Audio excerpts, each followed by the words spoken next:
Yes students of class 12, आज हम अभिव्यक्ति व माध्यम पढ़ने जा रहे हैं। देखिए, इसमें सबसे पहले हम पढ़ेंगे जनसंचार। जनसंचार क्या होता है? जनसंचार को समझने के लिए संचार के स्वरूप को समझना बहुत ज़रूरी होता है। तो अब हम पढ़ेंगे संचार। संचार होता क्या है? देखो, संचार के मूल में चर धातु है। ठीक है, चर का अर्थ है विचरण करना, घूमना, एक जगह से दूसरी जगह तक पहुंचना। ये संचार मनुष्य का भी हो सकता है, किसी प्राणी का भी हो सकता है, ध्वनि का भी हो सकता है, किसी चित्र का भी हो सकता है, प्रकाश का भी हो सकता है।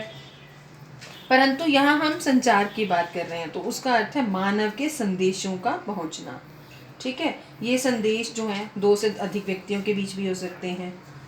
ठीक है, चलो आगे हम पढ़ते हैं इसके तत्वों के बारे में। संचार के तत्व कौन कौन से होते हैं? सबसे पहले होता है संचारकर्ता, फिर कूटीकरण, फिर कूटवाचन, नेक्स्ट प्राप्तकर्ता। देखिए, संचारक क्या होता है? संचारकर्ता कौन होता है? किसी संदेश को भेजने वाला संचारक या स्रोत कहलाता है। उसका सबसे पहला गुण क्या होता है कि उसके जो संदेश हैं वो बिल्कुल स्पष्ट होने चाहिए, और दूसरा गुण है संदेश को प्राप्तकर्ता के अनुकूल कूटीकरण करने की क्षमता उसमें होनी चाहिए। तो कूटीकरण क्या होता है? देखो, संदेश को भेजने के लिए शब्दों, संकेतों या ध्वनि चित्रों का उपयोग किया जाता है। भाषा भी एक ही प्रकार का कूट चिन्ह है या कोड है। जैसे आपको बताया हुआ इंग्लिश है, तो यदि आपको जो संचार दे रहा है तो वो इंग्लिश में बताना चाहिए। उसी प्रकार जो हिंदी में है तो वो हिंदी में आपको समझ में आना चाहिए। आगे है कूटवाचन। कूटीकरण की उल्टी प्रक्रिया कूटवाचन कहलाती है। इसके माध्यम से संदेश का जो प्राप्तकर्ता होता है वो कूट चिन्हों में बंधे हुए संदेश को समझता है। इसके लिए बहुत ज़रूरी होता है कि जो प्राप्त करता है उसका कोड वही अर्थ होना चाहिए, वही होना चाहिए जो कि संचारक को समझ में आ रहा हो। आगे है प्राप्तकर्ता। प्राप्तकर्ता कौन होता है? रिसीवर। ठीक है, यदि मैंने आपको कोई बात समझाई है, आपको मेरे द्वारा बताई गई जो बात है, समझाई गई बात है, वो आपने बहुत अच्छे से समझ ली है, तो वो रिसीवर हो गया। ठीक है, आगे है संचार के विविध प्रकार। कौन कौन से होते हैं? सांकेतिक, मौखिक, अमौखिक, अंतर्वैयक्तिक, समूह संचार व जनसंचार। सबसे पहले सांकेतिक संचार कौन सा होता है?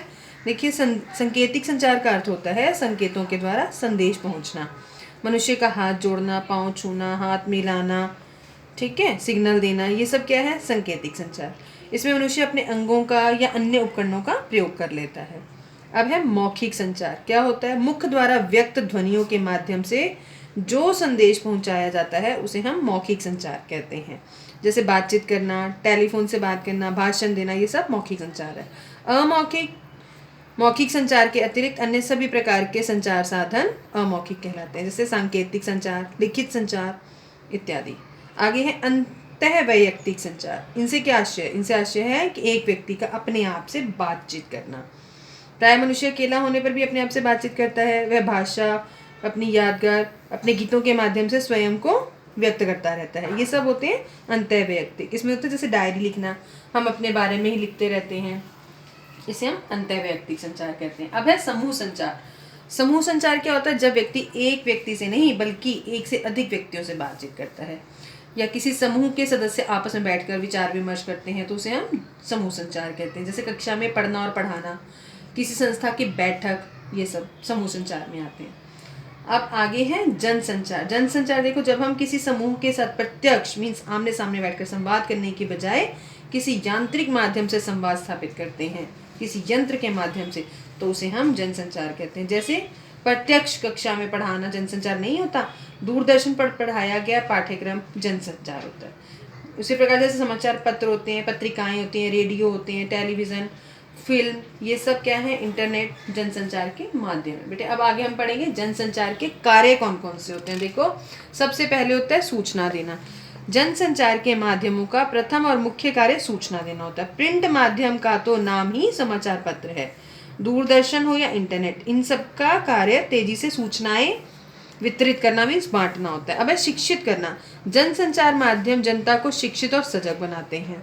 समाचारों के अतिरिक्त नई नई जानकारियां देना भी जनसंचार का धर्म होता है। अब है मनोरंजन करना। जब हम रेडियो और दूरदर्शन का आविष्कार हुआ था, तब से हम जनसंचार के मुख्य कार्य मनोरंजन करने हो गए थे। भारत की अधिकांश जनता इलेक्ट्रॉनिक संचार माध्यमों का उपयोग करके इनसे अपना मनोरंजन करती है। अब है निगरानी करना। जनसंचार माध्यम लोकतंत्र का पहरेदार है। वे समाज के किसी भी समस्या के विरुद्ध जनमत तैयार करते हैं। सरकार और धर्म केंद्र ये सब अनैतिक कार्यों के विरुद्ध जनमत बनाते हैं। अब एजेंडा तैयार करना। जनसंचार माध्यम योजना पूर्वक कोई प्लानिंग करके किसी मुद्दे को उठाकर देश समाज के केंद्र में ले आते हैं।